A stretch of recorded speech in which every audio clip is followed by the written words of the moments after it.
हाँ जी,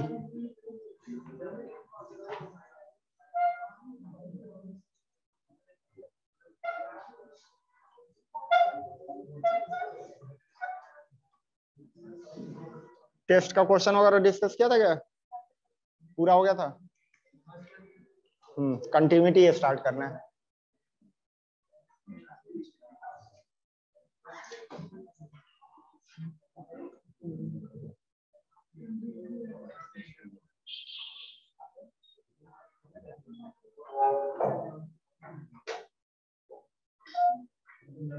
अभी क्या और बाकी चरने गए हैं अभी, या इतने ही थे? हाँ, चल रहे हैं।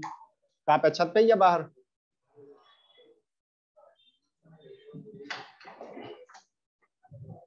देव बाहर है। हाँ,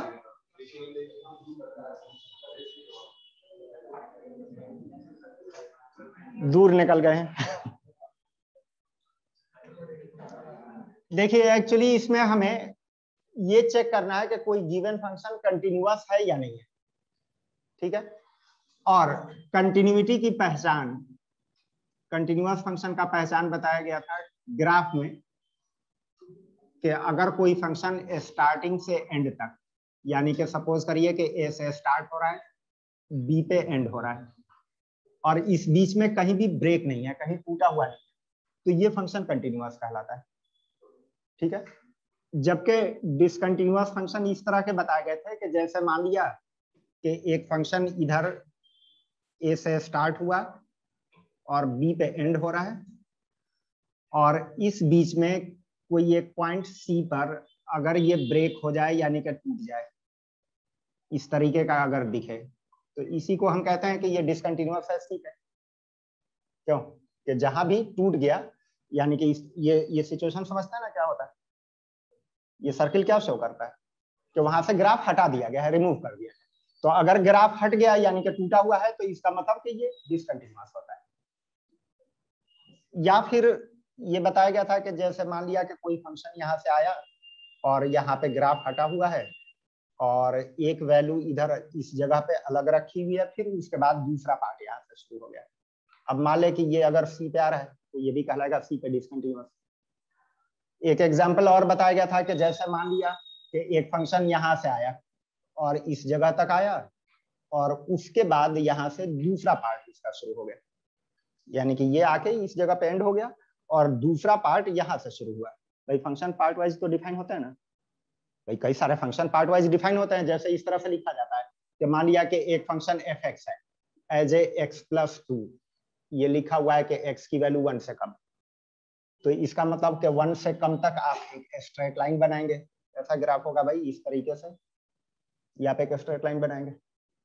अब सपोज करिए कि एक फंक्शन आ गया x greater than 5, x greater than 1 पे, और यहां दे दिया x+4। ये लाइन क्या होगा कि x1 पे इसका y कोऑर्डिनेट कितना हो रहा है? 5। जैसे ये आपका आया था 1 तक, 1 पे y कोऑर्डिनेट इसका कितना था? 3 था। तो 3 तक का आपने x कोऑर्डिनेट 1 तक का ये ग्राफ बनाया, सही है। 1 से जब आगे बढ़ रहे हैं तो अब भी एक स्ट्रेट लाइन है, लेकिन 1 से थोड़ा आगे इसका y कोऑर्डिनेट कितना हो रहा है? 5। यहाँ पे तो 3 था, अब 5 आ गया, तो इसका मतलब कि यहाँ से एक स्ट्रेट लाइन ऐसे बनाएंगे। तो इस तरह से जो भी पार्ट वाइज डिफाइन रहता है, तो पार्ट वाइज ग्राफ भी बनता है। तो जैसे मान लिया कि एक फंक्शन है, यहाँ से शुरू हुआ, इस जगह पे एंड हो गया, और दूसरा पार्ट यहाँ से एक अलग शुरू हो रहा है, और मान ले कि ये पॉइंट सी है, तो ये भी कहलाएगा कि सी पे डिसकंटिन्यूअस है। अरे सही है। तो कंटिन्यूअस ग्राफ के थ्रू पहचानते हैं, और डिसकंटिन्यूअस भी देख के पहचान देंगे कि किसी भी तरह का टूटा हुआ है, ब्रेक आ गया, तो इसका मतलब वो डिसकंटिन्यूअस। अब इन्हीं में से हमें ये समझना है कि डिसकंटिन्यूटी को क्यों रही है। जैसे ये वाला पहला पार्ट देखिएगा क्यों डिसकंटिन्यू था, यानी कि अगर पूछा जाए कि इसी को समझ के आप बताइए कि डिसकंटिन्यूटी क्यों अपीयर हो रही है, व्हाई डिसकंटिन्यूटी अराइजेस, इसी को बताइए। ये वाली सिचुएशन कब आती है, यानी ग्राफ हटाने वाली बात, कि जब पॉइंट पे डिफाइंड ना हो। जब डिफाइंड कहीं नहीं रहता है तो वहां पे ग्राफ नहीं होना चाहिए। उसी केस में कहा गया था कि वहां से ग्राफ हटाया जाएगा, नहीं, और जैसे ही इस तरफ से हटा दिया गया तो इसका मतलब कि डिसकंटिन्यूटी तो हो जाएगी। तो इससे समझ में आया पहली बात कि if fx is undefined at x equal to c, this implies that it will be discontinuous at x equal to c। सही बोला हूं या नहीं बोला हूं? कि जैसे ये डिसकंटिन्यूअस था, क्यों? क्योंकि ग्राफ हटाया गया, और हटाया तब जाता है कि जब वहां पे अनडिफाइंड हो। तो इससे ये समझ में आ गया कि कहीं पे भी अगर फंक्शन अनडिफाइंड हुआ तो वहां पे मस्ट है डिसकंटिन्यूटी अराइज होगी। क्लियर? तो एक प्राइमरी रीजन तो ये आ गया कि अनडिफाइंड होना। जैसे कहने का मतलब कि अगर कहता है कि fx is equal to sine 1/x, discuss its continuity and discontinuity. Sine function पे बेस्ड है। चलिए पहले यहाँ क्या लिखा हुआ वो छोड़िए, साइन के बारे में बताइए। साइन किस टाइप का होता है? कंटिन्यूअस फंक्शन होता है या डिसकंटिन्यूअस? कंटिन्यूअस होता है। साइन जो है आपने पढ़ा है कि भाई कि इस तरीके से ग्राफ चलता रहता है, कहीं भी इसमें ब्रेक नहीं आएगा, इसका मतलब कि ये कंटिन्यूअस का एग्जांपल है। हाँ, लेकिन सीधे से साइन एक्स नहीं लिखा है, इसने थोड़ा सा ये चेंज कर दिया। इसके वजह से क्या फर्क पड़ेगा भाई? तो हम कहेंगे कि x 0 पे अनडिफाइंड हो जाएगा नहीं। और अभी क्या बताया गया कि अगर कहीं पे अनडिफाइंड है तो पक्का है कि वहां पे डिसकंटिन्यूटी होगी। तो क्या लिखेंगे कि at x equal to 0 fx is undefined. इसका मतलब कि डिसकंटिन्यूअस होगा एट x इक्वल टू 0।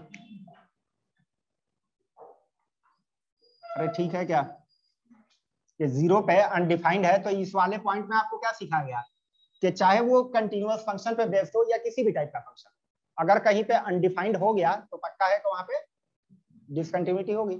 तो मैंने कहा कि साइन पे बात हो रही थी, साइन के बारे में तो पता है कि वो कंटिन्यूअस होता है, लेकिन इस तरह लिखने की वजह से क्या हुआ कि 0 पे अनडिफाइंड है, और जब अनडिफाइंड है तो डिसकंटिन्यूटी होगी ही।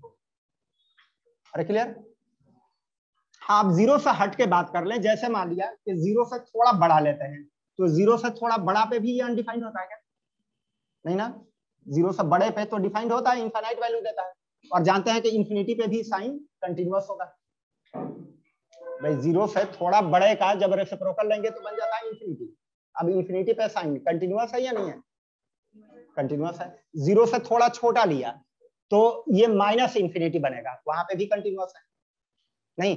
0 से हट के बात कर ले, जैसे 5 ले लिया तो 5 पे ये बनेगा 1/5, यानी कि 0.2। 0.2 पे क्या है? कंटिन्यूअस है या है कि नहीं? तो इसका मतलब 0 पे अनडिफाइंड होने की वजह से तो डिसकंटिन्यूटी आएगा ही। 0 से हट के कुछ भी ले तो कंटिन्यूअस रहेगा। तो हम क्या कहेंगे कि डिसकंटिन्यूअस है at x equal to 0। Clear हो गया? या फिर ऐसे ही अगर सपोज करिए कि दे दे के fx is equal to e की पावर 1/x प्लस 1 और कहे के डिस्कस करिए इट्स कंटिन्यूटी, कि कहां पे कंटिन्यू है कहां पे डिसकंटिन्यू। तो इनफैक्ट एक्सपोनेंशियल पे बेस्ड है, और सबको पता होगा कि एक्सपोनेंशियल ऑलवेज कंटिन्यूअस होता है, क्योंकि एक्सपोनेंशियल का ये ग्राफ रहता है, कहीं भी उसमें ब्रेक नहीं आता, कंटिन्यूअस होता है। हाँ, लेकिन जब इस फॉर्म में दिख गया तब भी कंटिन्यूअस ही कहेंगे क्या? नहीं ना। क्या कहेंगे? डिसकंटिन्यूअस है। कहां पे? -1 पे। क्यों? क्योंकि यहाँ पे नीचे 0 बनने का मतलब अनडिफाइंड, तो x -1 रखेंगे तो यहाँ 0 बन गया, यानी कि अनडिफाइंड हो जाएगा पूरा। और जहां अनडिफाइंड है वहां पे डिसकंटिन्यूटी तो होगी होगी। तो हम कहेंगे कि fx is discontinuous at x equal to -1, और बस सिर्फ वही रहेगा। -1 से हट के जाएंगे तो हर जगह पे डिफाइंड रहेगा, और डिफाइंड रहेगा वहां पे कंटिन्यूअस भी होगा। ठीक है? क्या ठीक है बताइए? क्या ठीक है?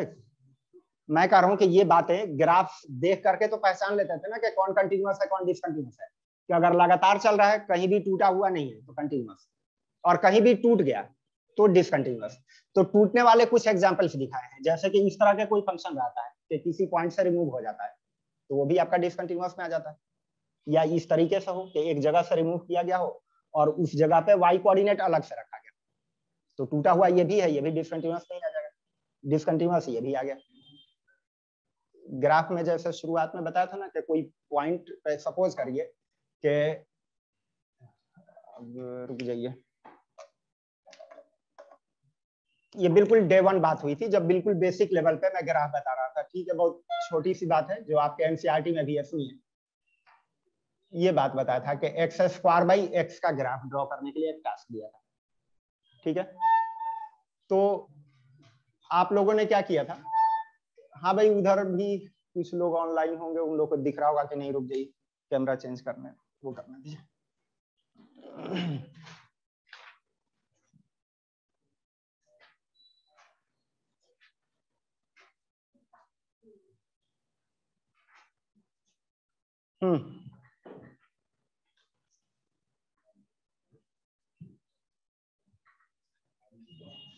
चलिए उसमें टूटने वाली बात का एक छोटा सा एग्जांपल दे रहा हूँ कि डे 1 में जब हम लोग बिल्कुल एलिमेंट्री चीजें सीख रहे थे तब मैंने कहा था कि इसका ग्राफ बनाइए, तो बात हुई थी कि वाई रख के ग्राफ बनाते हैं, और जो बेसिक रूल 8वीं क्लास से आप सीखते आए हैं कि यहाँ पे एक्स रखेंगे और उसके करस्पॉन्डिंग वाई निकालेंगे।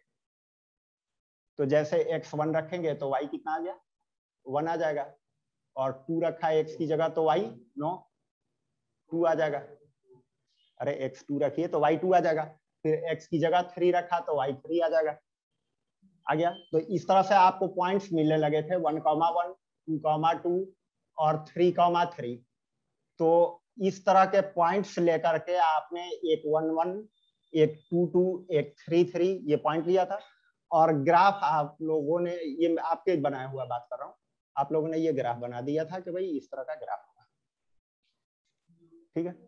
तब भी मैंने कहा था कि नहीं कि इस ग्राफ में ये करेक्ट नहीं है, मतलब मोस्टली लोगों का आंसर ये आया था कि ये वाला ग्राफ। तब भी मैंने कहा था कि भाई कि ये गलत है, क्योंकि आपने 1, 2, 3 पे ये सब तो बिल्कुल सही चल रहा है, लेकिन आपने 0 अभी नहीं रखा है, कि अब 0 रख के बताइए क्या होगा। तो 0 जब रखेंगे तब उस वक्त आंसर 0 नहीं आएगा, ये नहीं कि 0 से 0 कट जाएगा, कि नीचे 0 आ गया तो चाहे ऊपर कुछ भी रहे सीधे से अनडिफाइंड हो जाता है। तो 0 पे ग्राफ आपका 0 नहीं देगा बल्कि अनडिफाइंड देगा, सही है।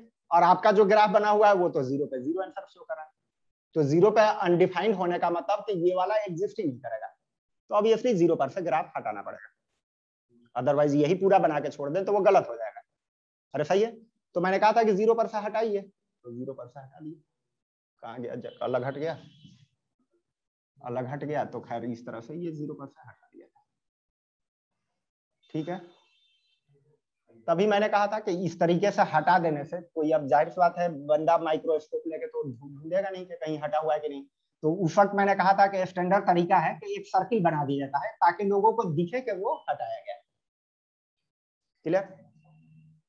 तो ये सर्किल कहीं भी कई सारे ग्राफ में आता है, वो क्या शो करता है कि वहां पे ग्राफ नहीं है, और क्यों नहीं है, क्योंकि अनडिफाइंड हो रहा होगा। तो वैसे ही मैंने कहा कि अगर कोई फंक्शन ये है, अगर ग्राफ यहाँ पे हटा हुआ है इसका मतलब तो वो अनडिफाइंड हो रहा होगा, और जाहिर है कि जब हटेगा तो डिसकंटिन्यूटी भी होगी, तो डिसकंटिन्यूटी का एक रीजन आ गया अनडिफाइंड, क्लियर। चलिए इतनी ही बात लिखिए।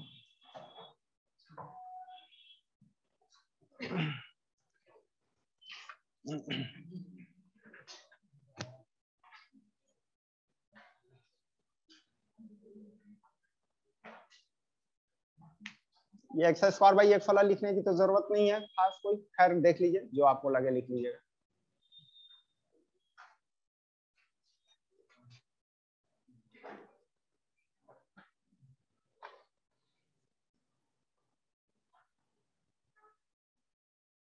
कौन सी बात, कि कहीं भी अनडिफाइंड है तो डिसकंटिन्यूटी वहां पे होगी ही होगी, सही है, भले ही वो कंटिन्यूअस फंक्शन पे बेस्ड हो। और कौन से फंक्शन कंटिन्यूअस होते हैं वो, अगर बेसिक आप ग्राफ भी जानते हैं बेसिक फंक्शंस के तो डायरेक्ट बता लेंगे। ग्राफ से बताया गया कि जो लगातार दिखता है वो कंटिन्यूअस है, जैसे एक्सपोनेंशियल का ग्राफ ये दिखाया गया, कंटिन्यूअस का एग्जांपल है, साइन भी कंटिन्यूअस का एग्जांपल है, लेकिन थोड़े बहुत बदलाव इस तरह से किए गए कि ये कुछ जगहों पे अनडिफाइंड हो रहा है, तो अनडिफाइंड है तो डिसकंटिन्यूअस होगा, मॉड भी कंटिन्यूअस होता है। लॉग के बारे में बताइए, लॉग कैसा होता है, कंटिन्यूअस होता है, तो जितने ग्राफ एलिमेंट्री वाले हैं, जिनके फंक्शंस के ग्राफ जानते हैं, वो तो डायरेक्ट बता लेंगे।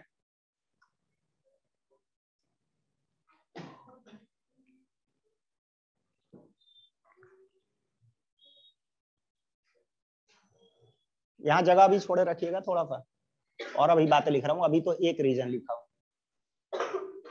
अब जरा दूसरा आइए, यहाँ देखिएगा, ये वाला जो ग्राफ हमने दिखाया, किसी भी फंक्शन का रहा हो, सी के सामने ये हम चल रहे हैं।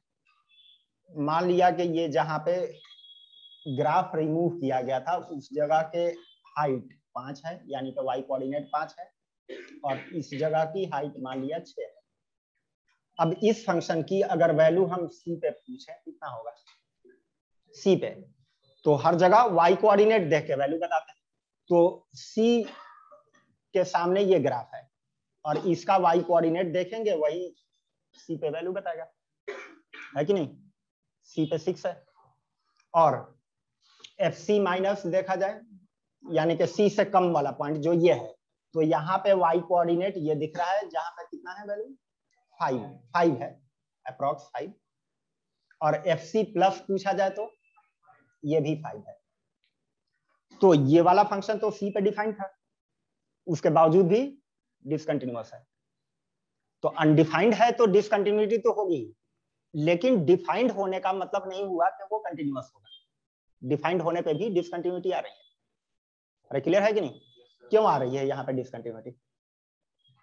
क्यों कि सी के लेफ्ट में जो वैल्यू थी और उसके राइट में जो वैल्यू थी, उससे हटके ये वाली वैल्यू दी गई थी। अगर बाय द वे सी पे भी 5 देता, तब ये डॉट यहाँ पे मार्क नहीं करते, आप यहाँ पे मार्क करते और कंटिन्यूअस हो जाता ना। क्यों?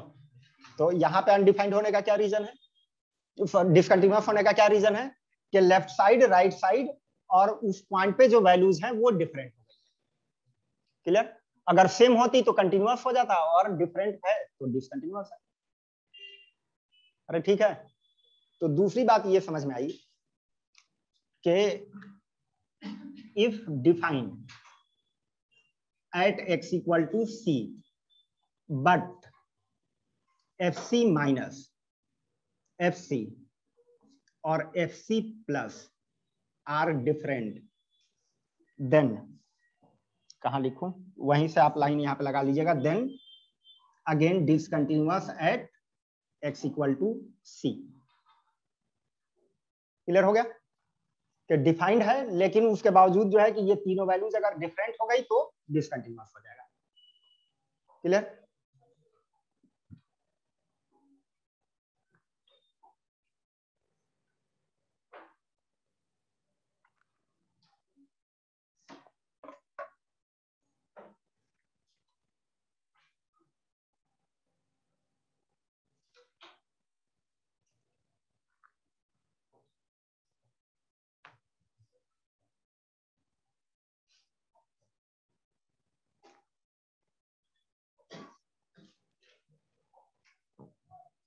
हो गया?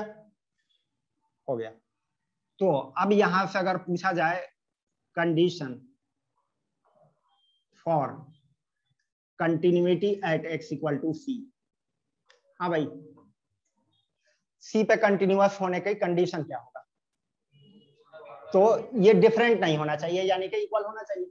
तो आप यही कहेंगे कि एफ सी माइनस जितना आए उतना ही एफ सी आए और उतना ही एफ सी प्लस आए, बस।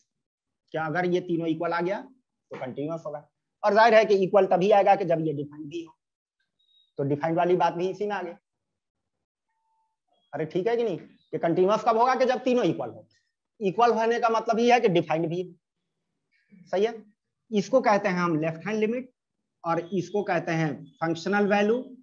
फंक्शनल वैल्यू एग्जैक्टली सी पे जब निकालते हैं तो, और सी प्लस पे निकालते हैं तो राइट हैंड लिमिट। तो ऐसे कह लीजिए कि left hand limit, functional value और राइट हैंड जब इक्वल होगी तब कंटिन्यूअस हो जाएगा। ठीक है? तो बस यही है इस पूरे चैप्टर की कहानी, मतलब पूरा थ्योरी इसमें इतना ही है कि इसी बेसिस पे हम कंटिन्यूटी नहीं भाई खत्म क्या हो गया। मैथमेटिक्स में तो यही है कि भाई कि थ्योरी आप पढ़ेंगे, 5-10 मिनट का पार्ट होगा और उसको उस पे प्रॉब्लम्स या उसको एप्लीकेशन कैसे होगा वही तो मेन खेल है। हाँ, क्वेश्चन सब कैसे आएंगे वो देखा जाए।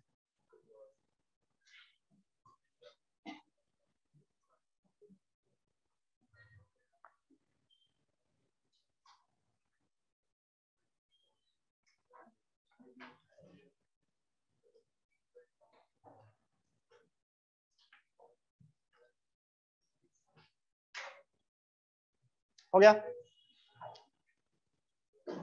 तो चलिए अब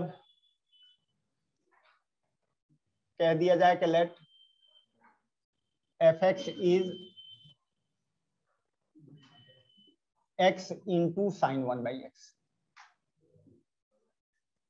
हाँ भाई, x इंटू साइन 1/x। चलिए पहले इसके बारे में बताइए कि ये कंटिन्यूअस है या डिसकंटिन्यूअस है।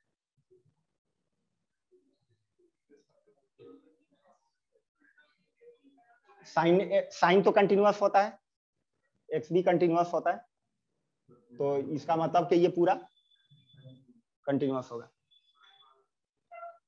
तो अभी यहाँ पे सामने ही लिखा हुआ है कि साइन कंटिन्यूअस तो होता है, लेकिन अगर 1/x लिख दिया गया तो किसी जगह पे अनडिफाइंड अगर हो गया तो वहां पे डिसकंटिन्यूटी आ जाएगी। तो बताइए कि अब क्या है, जैसे सिर्फ इतना ही बात करें तो क्या कहेंगे, डिसकंटिन्यूअस है 1/x आने की वजह से। कहाँ पे? 0 पे। तो अगर मान ले कि हम इस तरह से लिखें कि 0 के लिए ये हटा दें और x इक्वल टू 0 पे यहाँ पे अलग रख दें 0। अब कहें कि डिस्कस कंटिन्यूटी एट 0। ऑब्वियसली अब डायरेक्ट तो नहीं कहेंगे, क्योंकि अब क्या है कि जैसे आपको सिर्फ इतना ही लिखा हुआ था तो आपने कहा कि भाई 0 पे अनडिफाइंड है और ब्लाइंडली कह दिया कि भाई अनडिफाइंड है तो डिसकंटिन्यूअस होगा। अब थोड़ा सा इसमें खेल बदल गया, क्या है कि 0 पे अब हमें इस फॉर्मूले को यूज नहीं करना है। 0 पे अलग वैल्यू दी हुई है, देखिएगा फंक्शन की 0 पे वैल्यू कितनी है, 0 है, डिफाइंड है। तो अब हमें देखना होगा कि क्या लेफ्ट साइड राइट साइड भी इतना ही आ रहा है, तो f0 माइनस निकालेंगे जो कि लिमिट से निकलता है 0 माइनस x साइन 1/x, और फिर f0 प्लस निकालेंगे जो कि x टेंड्स टू, ये भी लिमिट ही लगाएंगे साइन 1/x, और देखेंगे कि अगर तीनों इक्वल आ गया तब तो कंटिन्यूअस होगा। अदरवाइज सिर्फ इसके डिफाइंड होने से ये कंफर्म नहीं होता है कि कंटिन्यूअस है। बताइए भाई 0 माइनस पे इसकी लिमिट पढ़े कितना, कैसे बनाएगी भाई? अभी तो कुछ दिन पहले पढ़े थे कि x 0 से कम है तो रेसिप्रोकल होगा माइनस इंफिनिटी। माइनस इंफिनिटी पे साइन की वैल्यू बताइएगा कितना होता है, तो -1 से 1 के बीच का कुछ रहता है, एग्जैक्टली नहीं पता। ये वाला फैक्टर 0 है जिससे मल्टीप्लाई होना है, मल्टीप्लाई होके कितना आंसर देगा, 0। सही है। इसी तरह 0 प्लस पे अब लिमिट, तो अभी लिमिट में सिखाया गया था कि 0 प्लस पे रेसिप्रोकल हो जाएगा इंफिनिटी। इंफिनिटी पे साइन की वैल्यू अगेन -1 से 1 के बीच कुछ रहेगा, और ये है 0, मल्टीप्लाई होके कितना आ गया, तो ये भी 0 आ गया। तो 0 पे डिफाइन तो हो गया था, देन अब हमें लेफ्ट हैंड लिमिट निकाला, राइट हैंड लिमिट निकाला। अब कहेंगे कि f0 माइनस और f0 और f0 प्लस तीनों इक्वल है, इसका मतलब कि ये वाला फंक्शन कंटिन्यूअस है एट x इक्वल टू 0। यह भी इसका आंसर हो गया। क्लियर है? सिर्फ इतना ही लिख के छोड़ देता तो एक ही लाइन में हम डायरेक्ट आंसर दे देते कि डिसकंटिन्यूअस है 0 पे।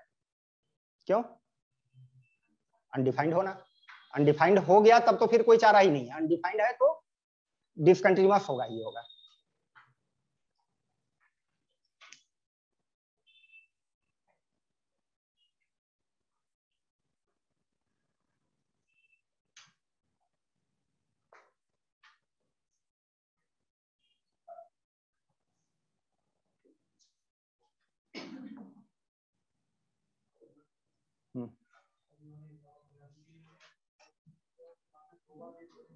कहां पे ये इस तरह से लिखने का ये मतलब है कि fx तो लिखा हुआ था x sin 1/x, सामने लिख दिया नॉट इक्वल टू 0। इसका मतलब कि 0 के लिए ये वाला फॉर्मूला यूज नहीं करना है। जैसे ही सामने लग गया कि नॉट 0, इसका मतलब कि 0 के लिए ये नहीं अप्लाई करेंगे, 0 के लिए इधर वैल्यू दी हुई है। समझ बात? इस तरह से पार्ट वाइज लिखने का मतलब कि सामने उसके x लिखे रहते हैं, ये बताया जाता है कि इस x के लिए ये फॉर्मूला यूज करिए, इस x के लिए ये यूज करिए। तो 0 के लिए क्या ये यूज करेंगे, कौन सा 0 के लिए यूज करेंगे? तो x इक्वल टू 0 के लिए इधर कुछ लिखा हुआ है वो यूज करना है, तो उसमें डायरेक्ट वैल्यू ही लिखी हुई है। कितनी लिखी हुई है? 0। तो वही मैंने किया। हाँ नहीं, इसमें नहीं डालेंगे, यहाँ लगा हुआ है ना, ये लगा हुआ है, ये इसका मतलब ही है कि x जब 0 नहीं हो तब इसको यूज करना है, जब 0 होगा तब ये यूज करेंगे। जैसे बता दूं, सुन लीजिए, ये बहुत बेसिक बात है। जैसे अगर लिखा रहता है इस तरह से, x लेस देन 1 के लिए मान लिया लिखा है 2x plus 1, x more than 1 के लिए लिखा है मान लिया 3x माइनस 5। अब पूछा जाए कि x इक्वल टू 5 पे वैल्यू बताइए, कि f की वैल्यू बताइए 5 पे। तो पहले हम देखेंगे कि 5 के लिए कौन सा फॉर्मूला यूज करना है, ऊपर वाला या निचला। तो नीचे वाले के बारे में क्या बताएगा कि x कोई भी 1 से जब बड़ा हो तब ये यूज करना है। अब आपका x क्या है? 1 से बड़ा है, इसका मतलब का भी ये यूज करेंगे। तो इस तरह से इसके थ्रू चलेंगे। अगर पूछा जाए कि f की वैल्यू -1 पे बताइए, तो फॉर्मूले f के दो हैं, ये भी है ये भी है। कुछ जगहों पे इसको यूज करना है, कुछ जगहों पे ये यूज करना है। -1 के लिए कौन सा यूज करना है? तो -1 1 से छोटा होता है, ये वाला यूज करेंगे। तो अब -1 उसमें रखा जाएगा। समझ में आई बात? तो इसी तरह वो जो फंक्शन लिखा हुआ था उसमें 0 पे क्या वैल्यू है उसकी, तो 0 के लिए ऊपर वाला तो यूज करेंगे नहीं, क्योंकि वहां पे लगा हुआ है कि नॉन जीरो। 0 के लिए ये यूज करना है। और कितना आंसर लिखा हुआ है हमें? 0।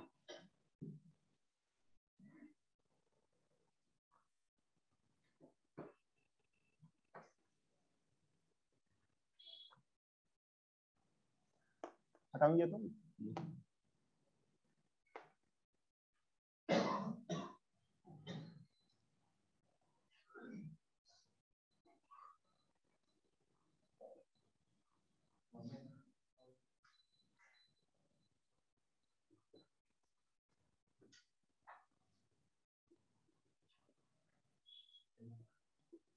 क्या क्या ले ले भाई?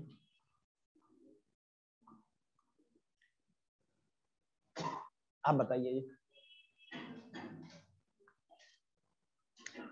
लिमिट का ही एप्लीकेशन है, तो ऑब्वियसली ऐसा नहीं कि लिमिट को ताक पे रख दें। थोड़ा बहुत बेसिक वाले लिमिट, हालांकि बहुत टफ वाले लिमिट इसमें नहीं आएंगे, लेकिन बेसिक लिमिट का आइडिया होना चाहिए।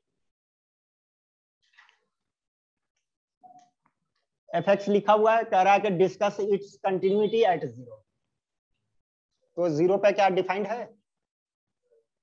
f की 0 पे वैल्यू बताइए।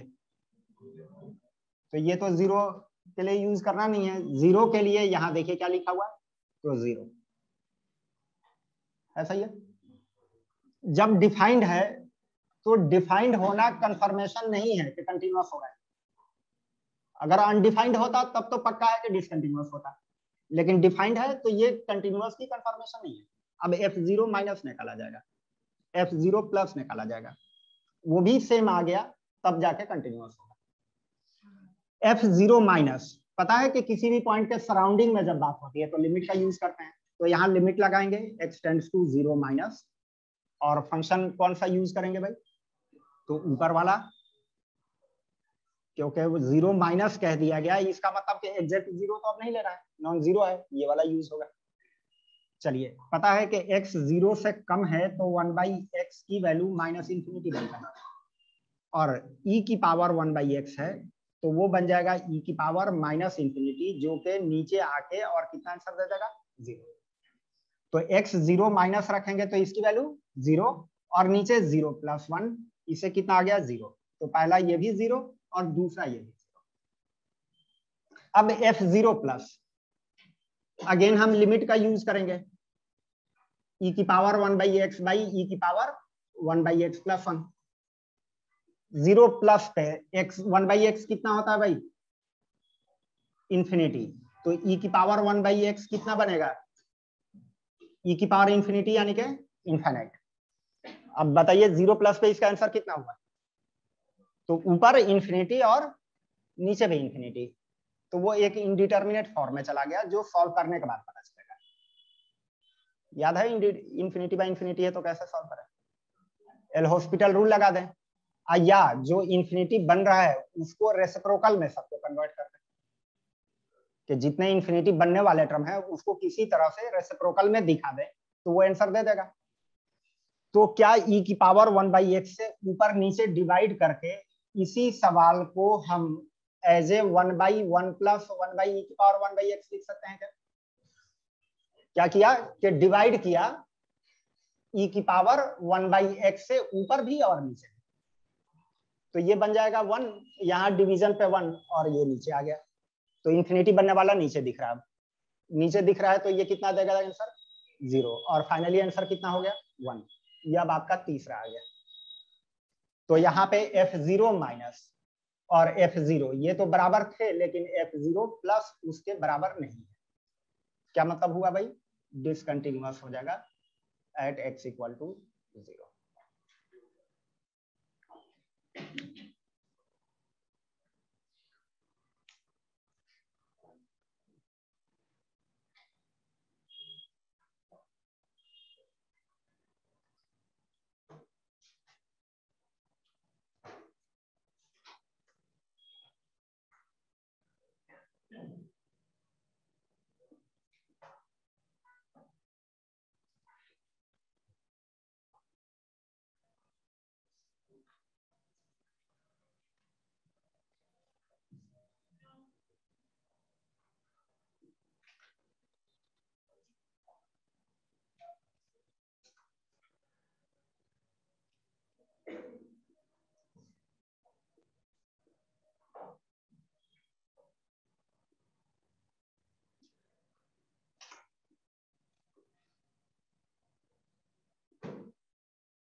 हो गया ये सब?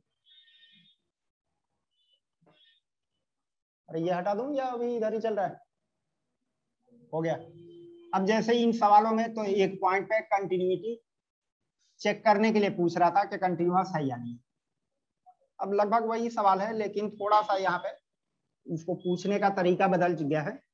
क्या कह रहा है कि ये फंक्शन कंटिन्यूअस है 0 पे, तो a और b बताइए। यानी कि सवाल में ही कुछ पैरामीटर्स लिख रखा है a और b, और कह रहा है कि कंटिन्यूअस है, तो a और b की क्या वैल्यू है वो बताइए।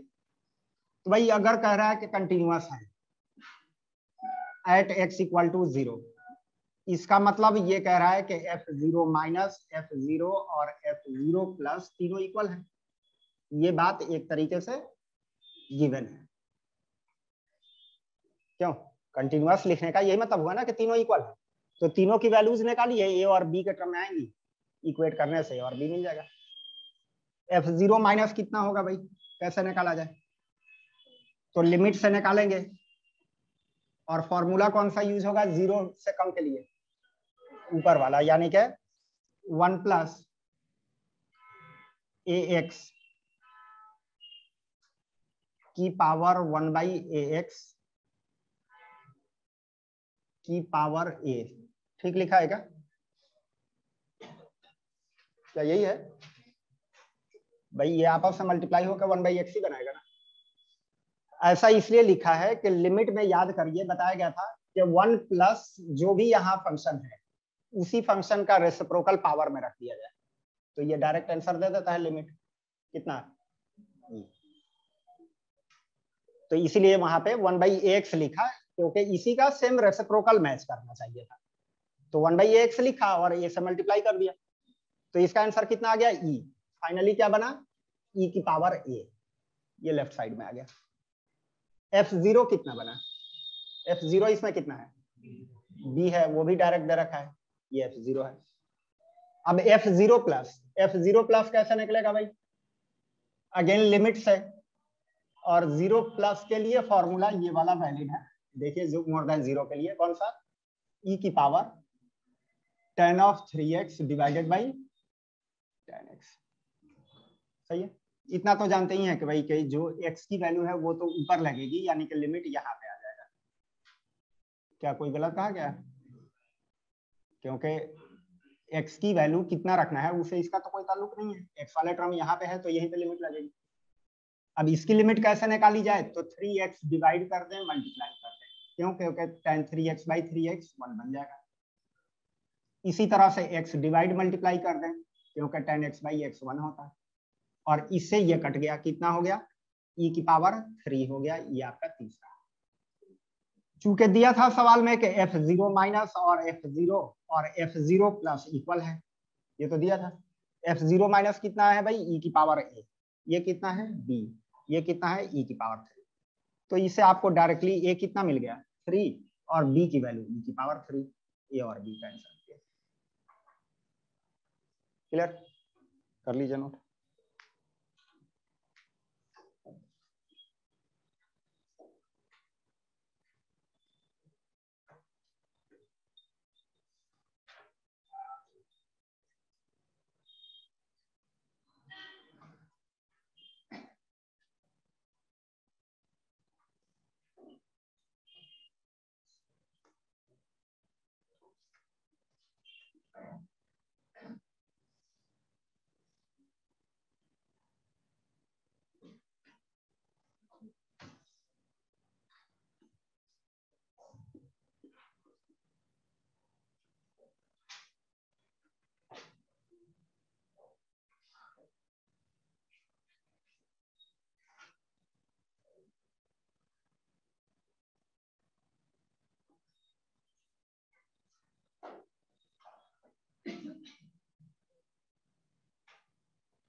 Find number of point of discontinuity of fx इन -3 से 6।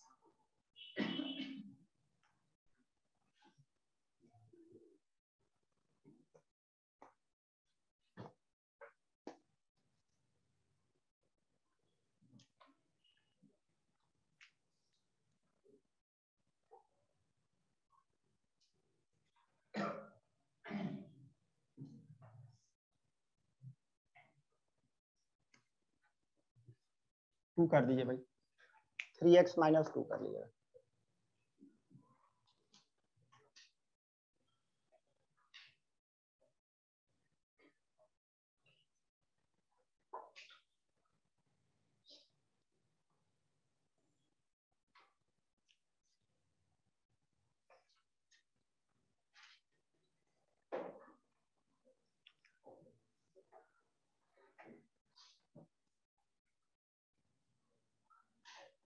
इसमें थोड़ा सा और बदलाव आ गया है सवाल में।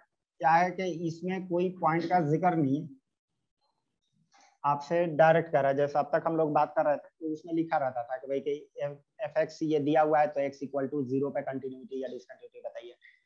पिछले साल में भी यही दिया था कि x इक्वल टू 0 पे कंटिन्यूअस है तो a और b बताइए। यहाँ पे हमें पॉइंट मेंशन नहीं किया हुआ है, पूरा इंटरवल दे रखा है -3 से 6 और कह रहा है कि उसमें खुद ही बताइए कि कितने पॉइंट ऑफ डिसकंटिन्यूटी। अब जाहिर है भाई कि सवाल अगर इस तरह से दे दिया जाए, सुनिएगा, अगर लिख दिया जाए fx equal to tan x और कह दे कि x जो है 0 से पाई तक और पूछे कि इसमें डिसकंटिन्यूटी पॉइंट बताइए। tan x लिखा हुआ है और 0 से पाई तक में क्या कंटिन्यूअस है या डिसकंटिन्यूअस है वो आप बताइए। डिसकंटिन्यूअस है कहाँ पे, π/2 पे। हाँ, तो यहाँ तो अब आप पॉइंट नहीं पूछेंगे क्योंकि tan x एक बेसिक फंक्शन है, हर स्टूडेंट को पता होना चाहिए। आप डायरेक्ट ही बताएंगे कि भाई कि जब स्टैंडर्ड फंक्शन है तो इसी गिवन इंटरवल में π/2 ऐसा पॉइंट है जहाँ पे डिसकंटिन्यूअस होगा। अरे सही है कि नहीं। तो ऐसे ही जो भी फंक्शन से स्टैंडर्ड दिए रहते हैं वहां पे पॉइंट वो मेंशन नहीं करेगा, आपको खुद ही बता देगा कि आप बताइए कि उसके कहाँ कहाँ पे डिसकंटिन्यूटी है, पॉइंट्स बताइए। तो इनमें भी देखा जाए तो ऑलमोस्ट सारे ही फंक्शंस नोन है, बेसिक वाले फंक्शन है। हाँ, इनके बारे में अगर पता होगा तो फिर आप डायरेक्ट बता सकते हैं। जैसे ग्रेटेस्ट इंटीजर इन्वॉल्व है, तो ग्रेटेस्ट इंटीजर के बारे में जानकारी होनी चाहिए भाई, किस तरह का होता है। In terms of continuity discontinuity पूछ रहा हूँ, क्या होता है ये। तो हम कहेंगे कि ये डिसकंटिन्यूअस है only at integers, non integer पे ये भी कंटिन्यूअस होता है। कल भी बात हुई थी, ग्रेटेस्ट इंटीजर का ग्राफ अभी कई बार बताया गया कि जैसे ये यहाँ से लगातार चलता है 1 तक, क्या 0 से 1 तक में कहीं डिसकंटिन्यूटी था? नहीं ना, लगातार था यानी कंटिन्यूअस था। 1 के बाद ये टूट जाता है, यहाँ पे आ जाता है, अब 2 तक ये कंटिन्यूअस होता है, फिर 2 पे डिसकंटिन्यूटी आ जाती है, उसके बाद ये 3 तक आता है, 4 तक आता है। तो कहाँ पे टूटा हुआ है ये, कहाँ पे डिसकंटिन्यू है? तो 1 2 3 4 यानी कि इंटीजर्स, तो इंटीजर पे ये डिसकंटिन्यू होता है। क्लियर? ग्रेटेस्ट इंटीजर ही यूज थे इसमें 2 जगह पे। हाँ, बाकी पोलिनोमियल्स आ गए हैं, तो पोलिनोमियल्स के बारे में लिख लीजिए कि पोलिनोमियल्स आर ऑलवेज कंटिन्यूअस। कोई भी पोलिनोमियल डिसकंटिन्यूअस नहीं होता है, ऐसे दुनिया में कोई पोलिनोमियल है ही नहीं, चाहे किसी भी डिग्री का हो। फॉर एग्जांपल लीनियर इक्वेशन तो आप जानते ही हैं कि सीधे सीधी एक स्ट्रेट लाइन बनाता है, उसमें डिसकंटिन्यूटी कहीं आती नहीं है। क्वाड्रेटिक है तो पैराबोला बनता है, क्या कहीं पे उसमें टूटने वाला कॉलम है क्या, कि कोई जगह पाए जहां पे टूटा हुआ हो? तो क्वाड्रेटिक भी हमेशा कंटिन्यूअस होता है, क्यूबिक हो, 4 डिग्री हो, हर पोलिनोमियल हमेशा कंटिन्यूअस होता है। हाँ, एक इंपॉर्टेंट बात जो नोट करने की है वो ये कि जहां भी डेफिनेशन बदलेगा, ये बात नोट करिएगा कि where definition changes, continuity and discontinuity both में अपीयर, दोनों ही अपीयर हो सकता है। इसका मतलब समझा रहा हूं, सुनिए। जैसे डेफिनेशन बदलने का मतलब कि कई फंक्शंस होते हैं जो पार्ट वाइज डिफाइन रहते हैं, जैसे ये भी आपका 3-4 पार्ट में डिफाइन है, ठीक है। तो जहां भी डेफिनेशन बदले, फॉर एग्जांपल किसी सी पे डेफिनेशन चेंज हो रहा है, सी के पीछे एक पार्ट है और उसके अबाउट अगर मान लिया कि आप जानते हैं तो वो कंटिन्यूअस है। फिर सुनिए, एफ(x) फंक्शन मान लिया कि 2 पार्ट में डिफाइन, एक डेफिनेशन सी के लेफ्ट में है और उसके अबाउट आप जानते हैं कि वो कंटिन्यूअस है, फिर दूसरा डेफिनेशन सी के राइट में आ गया, वो भी जानते हैं कि कंटिन्यूअस है। अब लेफ्ट में भी कंटिन्यूअस, राइट में भी कंटिन्यूअस, तो सी पे कैसा होगा? तो वही बताया जा रहा है कि ये मत सोच लीजिएगा कि सी पे कंटिन्यूअस हो जाएगा। सी पे दोनों ही पॉसिबिलिटी हो सकती है कि भले ही लेफ्ट और राइट कंटिन्यूअस है, लेकिन सी पे डिसकंटिन्यूअस भी हो सकता है और कंटिन्यूटी भी हो सकती है। जैसे कि सी के लेफ्ट वाला पार्ट मैंने कंटिन्यूअस दिखाया, ये दिख रहा है। चलिए, अब सी के बाद एक दूसरा डेफिनेशन आता है, लाइक ये इस तरह का, एग्जैक्टली सी को हटा दे रहे हैं, ये अलग आया, लेफ्ट वाला कंटिन्यूअस था, राइट वाले के बारे में बताइएगा, वो भी कंटिन्यूअस दिख रहा है कि नहीं? ओवरऑल क्या है? डिसकंटिन्यूअस है। जबकि सपोज करिए सी पे ये एक पार्ट आता है ऐसा, और कंटिन्यूअस दिख रहा है ना। चलिए, सी के राइट वाला, इसी में से मैं सी हटा दे रहा हूँ, वो तो किसी एक में से सी हटाया गया रहेगा, तो ये हमने सी के लेफ्ट वाला हटा दिया, सी के लेफ्ट में कंटिन्यूअस था। अब सी के राइट में दूसरा डेफिनेशन आ रहा है और वो वाला भी कंटिन्यूअस है, लाइक ये लेफ्ट भी कंटिन्यूअस दिखाया था, राइट वाला भी कंटिन्यूअस ही दिखाया हूं। ओवरऑल कैसा है? सी पे कंटिन्यूअस है। उसी टाइप का यहाँ पे दिखाया था, तो डिसकंटिन्यूअस। तो वही कहा गया कि जहां भी डेफिनेशन बदलेगा, भले ही लेफ्ट और राइट कंटिन्यूअस क्यों ना, वहां पे कंटिन्यूटी भी हो सकती है और डिसकंटिन्यूटी भी हो सकती है। क्लियर हो गया? अरे ठीक है। चलिए, एक और इंपॉर्टेंट बात सुनिए, ये तो हटाएं। चौथी इंपॉर्टेंट बात ये सुनिएगा, इसमें क्या है कि मान लिया कि एक फंक्शन ए से स्टार्ट हुआ और बी पे एंड हो रहा है, और इस बीच में कोई पॉइंट सी पड़ रहा है। पूछा जाए क्राइटेरिया ऑफ, क्राइटेरिया ही लिखा हूं ना, ठीक है, criteria of continuity at x equal to c. क्या होगा भाई सी पे कंटिन्यूअस का क्राइटेरिया? एफ सी माइनस और एफ सी और एफ सी प्लस इक्वल होना चाहिए, अभी हाल ही है कि नहीं? इसी तरह अगर मैं पूछूं क्राइटेरिया ऑफ कंटिन्यूटी एट ए, तो F A minus F A plus equal होना चाहिए। नहीं, यही बस इंपॉर्टेंट बात है कि स्टार्टिंग पॉइंट पे पूछे कि कंटिन्यूअस का क्या कंडीशन है, तो स्टार्टिंग पॉइंट पे हमें लेफ्ट में नहीं जाना है, सिर्फ एफ ए और एफ ए प्लस बस दो इक्वल हो गए तो कंटिन्यूअस हो जाएगा। सही है कि जहां से स्टार्ट हो रहा है उसके लेफ्ट साइड में तो फंक्शन है ही नहीं, तो उस वक्त हम एक साइड से ही सिर्फ चेक करते हैं कि एफ ए और एफ ए प्लस अगर वही दो इक्वल हो गया तो कंटिन्यूअस हो जाएगा।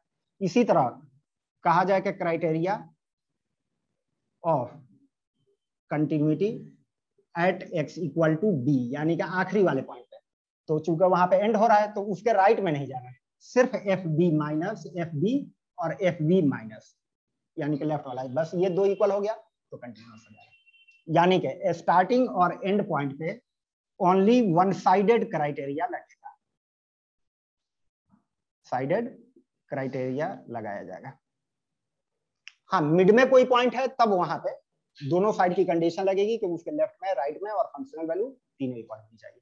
ये एक्सेप्शन है यहाँ पे स्टार्टिंग और एंड। और एक्सेप्शन क्या, नेचुरल सी बात है, कोई ऐसे जबरदस्ती किसी ने थोप नहीं दिया। भाई ये कॉमन एग्जाम्पल आपको बता दूं, कहानी समझ में आ जाएगा। भाई जैसा ह्यूमन चेन बनता है, ह्यूमन चेन होता है ना, किसी चीज के खिलाफ मतलब प्रोटेस्ट वगैरह करते हैं तो ह्यूमन चेन बनाते हैं। तो आप कहते हैं कि भाई के एक कंटिन्यूअस ह्यूमन चेन थी 5 किलोमीटर तक, या इतनी लंबी कंटिन्यूअस चेन थी। तो कंटिन्यूअस किस बना पे कहते हैं कि जब आप देखते हैं कि हर एक आदमी के लेफ्ट में भी एक आदमी खड़ा था, राइट में भी खड़ा था, तभी तो आप देख रहे हैं कि भाई हर एक आदमी के लेफ्ट में भी दिख रहा है, राइट में भी दिख रहा है, इसका मतलब कंटिन्यूटी मेंटेन होते जा रही है। तो वहां कंटिन्यूटी कहते हैं, तो वहां भी यही कंडीशन लगाते हैं कि एक आदमी के लेफ्ट में भी और राइट में भी दोनों साइड खड़ा था तो वो कंटिन्यूअस आपने कह दिया, कंडीशन यही लगाया ना। लेकिन जरा सोचिए कि जो आदमी स्टार्टिंग पे खड़ा हो, क्या उसके भी लेफ्ट और राइट में था कोई? उसके सिर्फ एक तरफ था, दूसरे तरफ तो था ही नहीं, लेकिन फिर भी आपने कंटिन्यूअस कहा तो वहां से स्टार्ट हो रहा था। इसी तरह जो आदमी आखिरी में रहा होगा उसमें भी लेफ्ट और राइट वाली बात मैच नहीं हो रही, उसमें भी सिर्फ राइट साइड वाले में था, लेफ्ट में नहीं था। तो ये नेचुरल सी बात है कि जहां से स्टार्ट हो और एंड हो वहां एक साइड में ही कंपेयर किया जाए।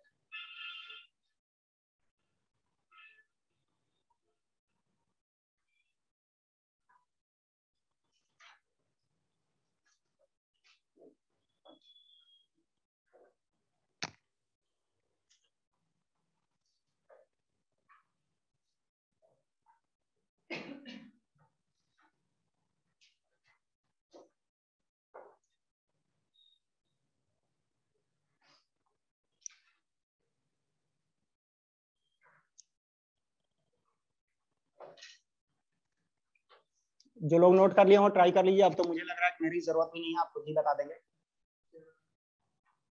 7 मतलब आपके हिसाब से 7 नंबर ऑफ पॉइंट आ रहा है,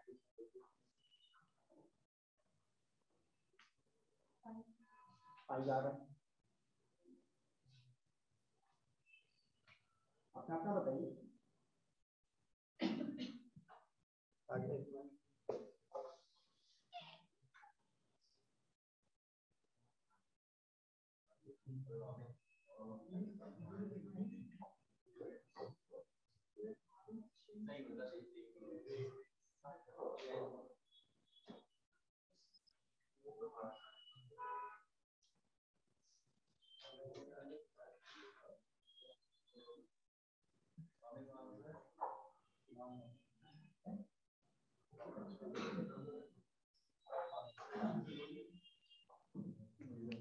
हाँ जी,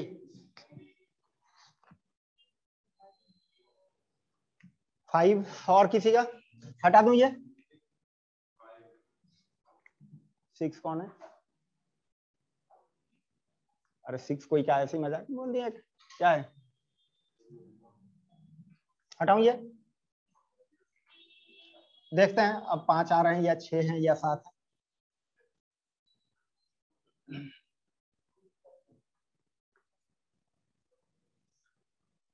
ये भी हटा दे,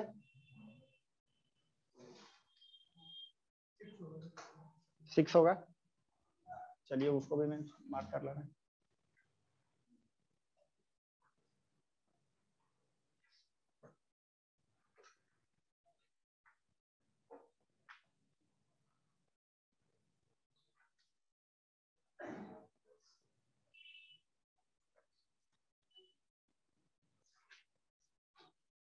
हो गया हटाए।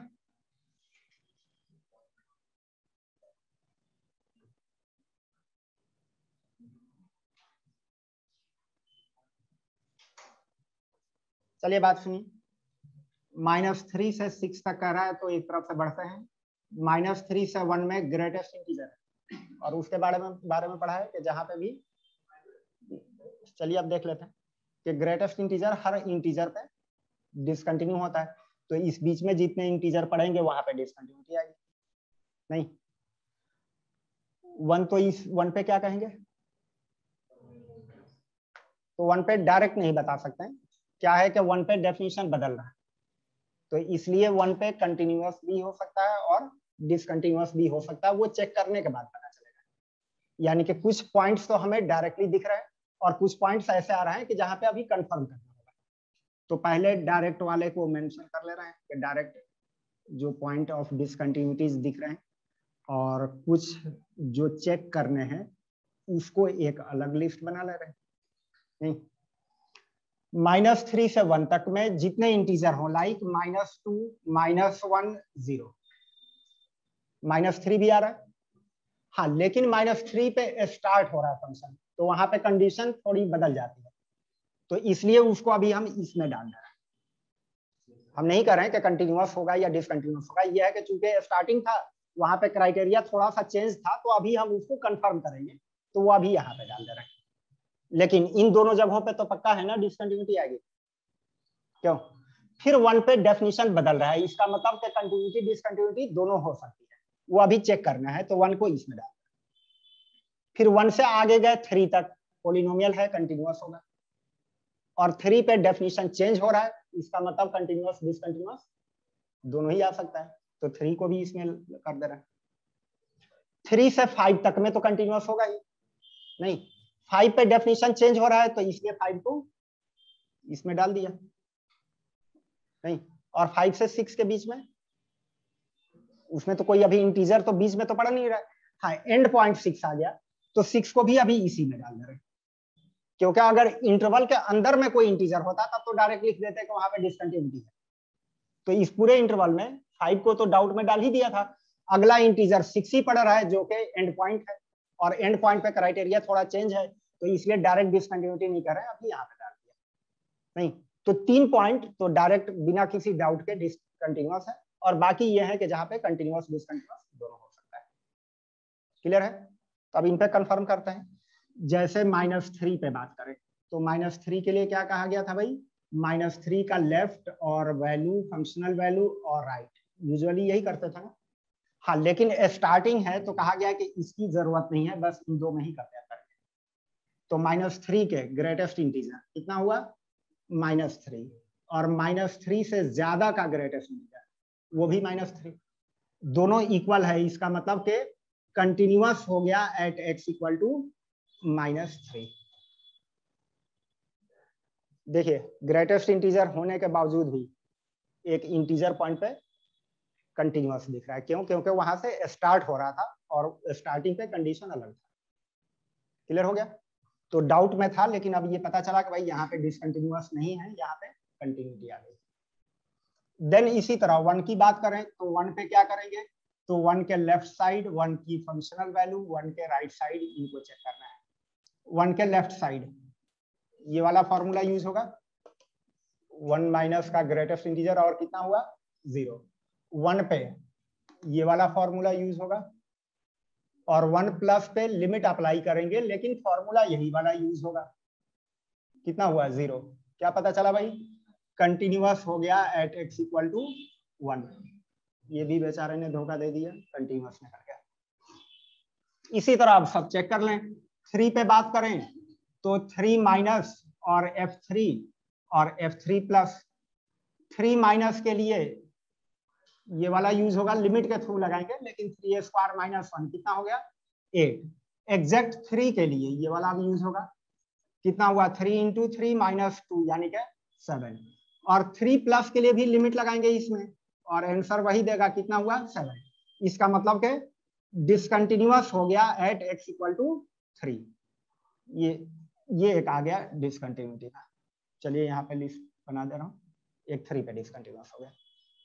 सिमिलरली 5 के लिए तो x इक्वल टू 5 है, डोमेन के इनसाइड में है, तो इसलिए तीनों वैल्यू 5 माइनस f5 और 5 प्लस। अब तो मेरे ख्याल से आप नोट कर लीजिए क्या रह गया। 5 से कम के लिए ये वाला 3 इंटू 5 माइनस 2, एग्जैक्ट 5 के लिए ये वाला यूज करेंगे जो कि 5 का ग्रेटेस्ट इंटीजर। और जाहिर है जब 2 ही आ गया तो 2 सेकंड बचा लें, क्यों तीसरा लिखने जाए, डायरेक्ट कह देंगे कि भाई डिसकंटिन्यूअस है एट 5। क्यों भाई जब यही 2 डिफरेंट हो गया तो तीसरा कुछ भी आए क्या फर्क पड़ता है, डिसकंटिन्यूअस तो होगा ही। अरे सही है। इसी तरह 6 पे तो यूजुअली 6 माइनस और f6 और f6 प्लस चेक करते थे यूजुअली, लेकिन एंड पॉइंट है तो इसमें कहा गया कि इसकी जरूरत नहीं है, बस 2 से ही काम चलाएंगे। f6 minus greatest integer use करेंगे, कितना हो जाएगा 5, और एग्जैक्ट 6 पे कितना हुआ भाई 6, दोनों अनइक्वल है, इसका मतलब डिसकंटिन्यूअस हो गया at x equal to 6 also. तो इसका मतलब कि 3 पे भी और 5 पे भी और 6 पे भी, इन तीनों पे डिसकंटिन्यूअस हो गया। तो total number of points of discontinuity are 6 points हो गए।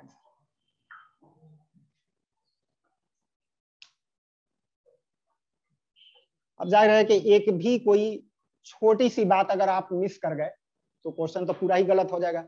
भाई यूजुअली इस तरह क्वेश्चन से इंटीजर टाइप या ऑब्जेक्टिव में भी दे तो आप ऐसा तो है नहीं कि हाँ 5 आप ढूंढ लिए तो सोचेगा कि भाई थोड़ा सा मार्क्स दे दूं। तो कोई भी हर एक पॉइंट को बारीकी से याद रखना।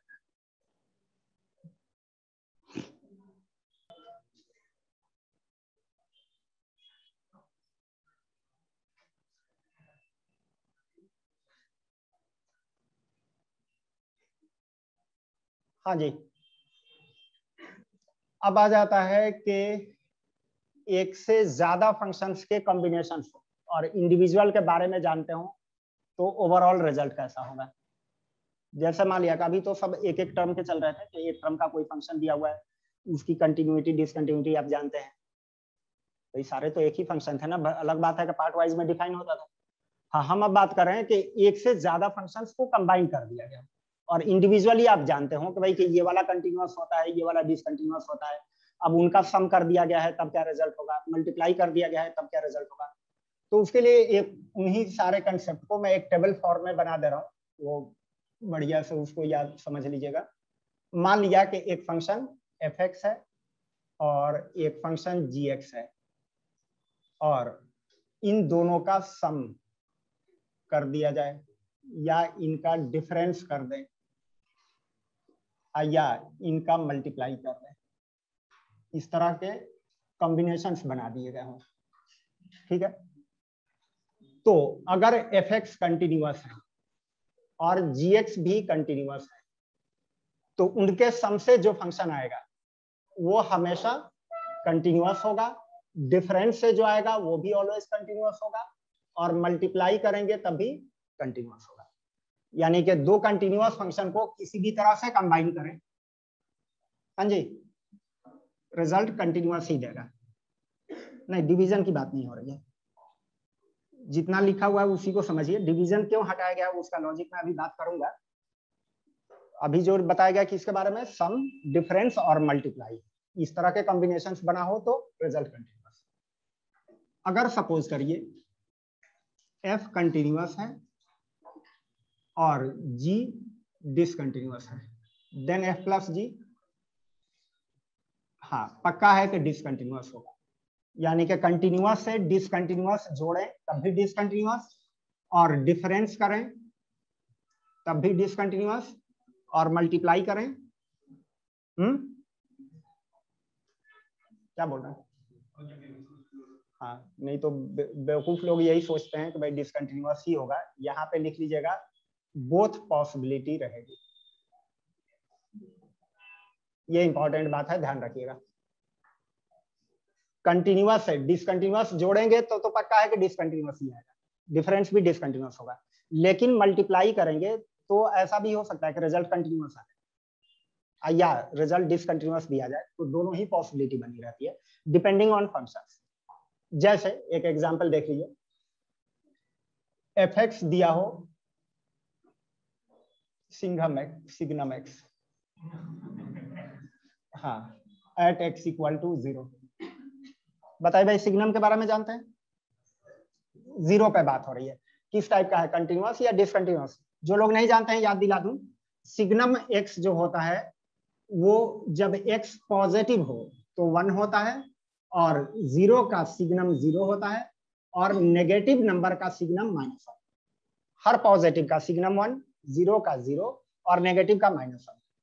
ग्राफ के टर्म में अगर बात करें तो 0 पे ग्राफ 0 पे रहेगा, और 0 से आगे का ग्राफ y इक्वल टू 1 पे रहेगा, और इससे पीछे जो होता है वो y इक्वल टू -1 पे रहता है।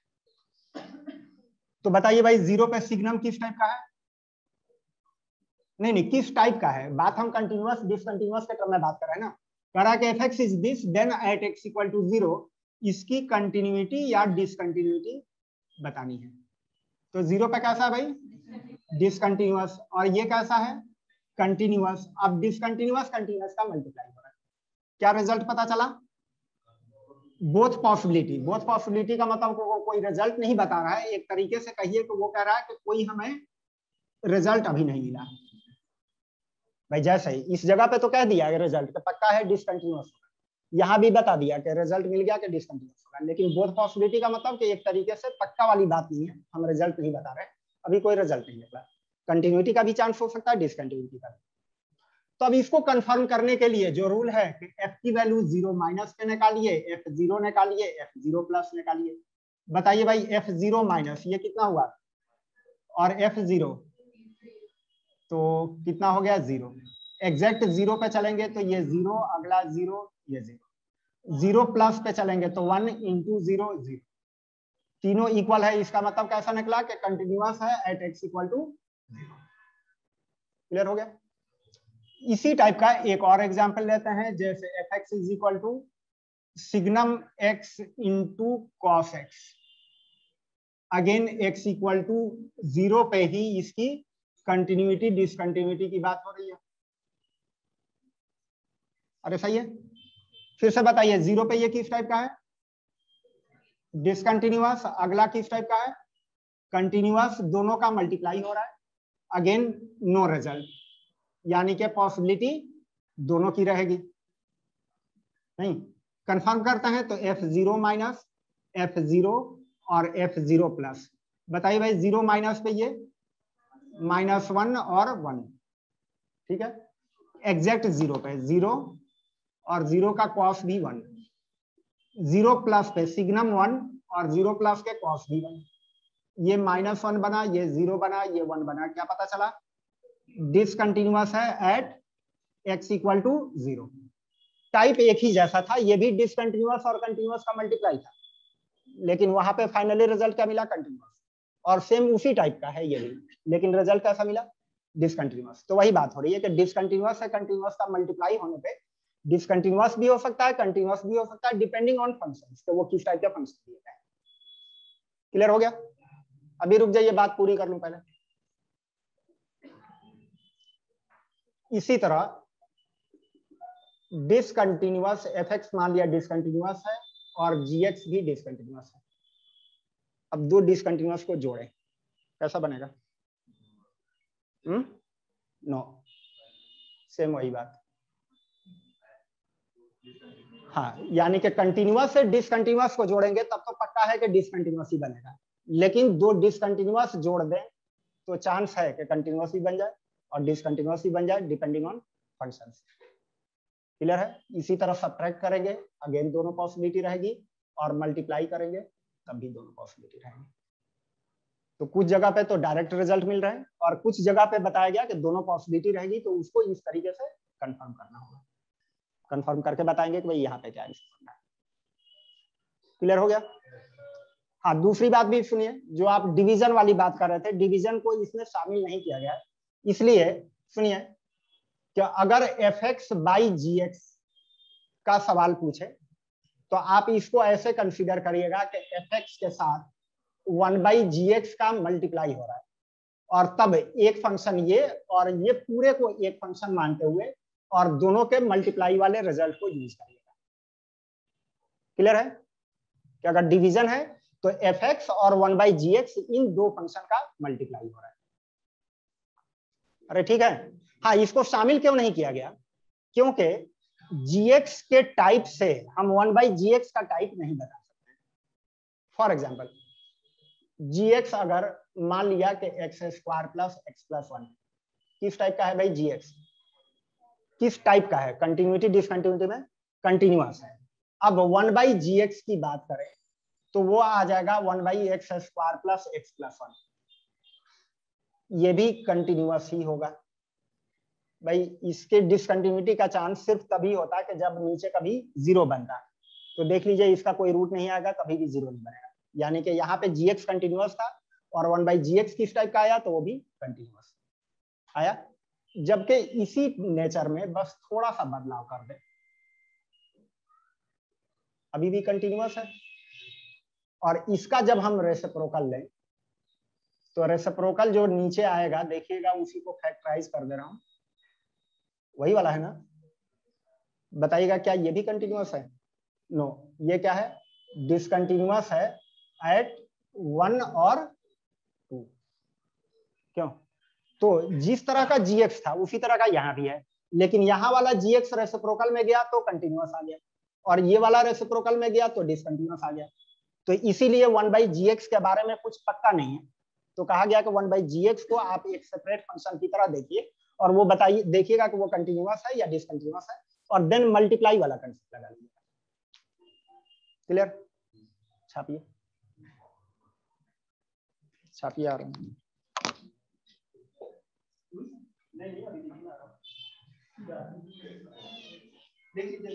ठीक है, फिर यहीं से कंटिन्यू करता हूँ।